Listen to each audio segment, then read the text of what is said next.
This diagram was so impactful to me because what it taught me is all of those myths wrap up into the lowest level of leadership that John talks about, and that is position or rights.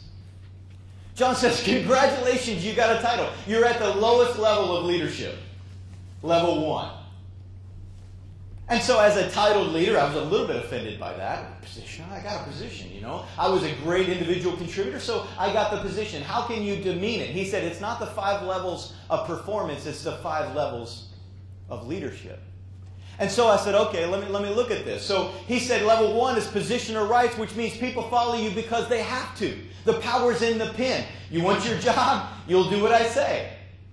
But in leadership, John uses a phrase that I'll show you in just a minute that says leadership is influence. Nothing more, nothing less. Leadership is influence, and so if I can learn to increase my influence ability, I can learn to increase my leadership. And so as you look at level 2, it comes into permission.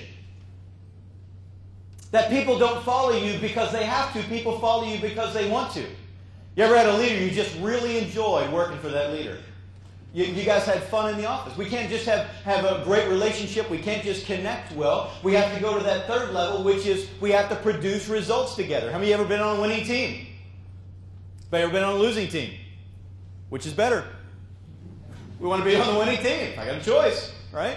So being on that winning team, people will jump to your team because you get things done.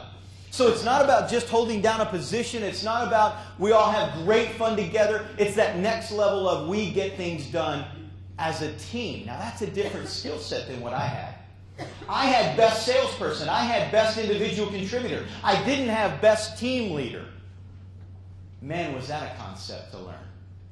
How do I get things done through others? That was one of my biggest struggles. I can get things done on my own, but that limits my ability to achieve. In the 17 laws of teamwork, one of the laws that John says is the law of significance is 1 is too small of a number to achieve anything great. So I have to learn to get past myself in that leadership capacity. Level 4 I call the mentor level. How do I not only position you, how do I not only lead you because I have the title, but how do I relate to you? How do we produce results together? And how do I grow you so that we can get better as a group?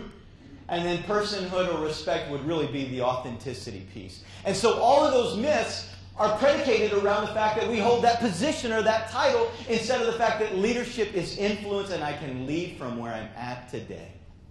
If I had to ask you to write on a piece of paper that you're near, what is my belief about my leadership? Am I in a leadership role now?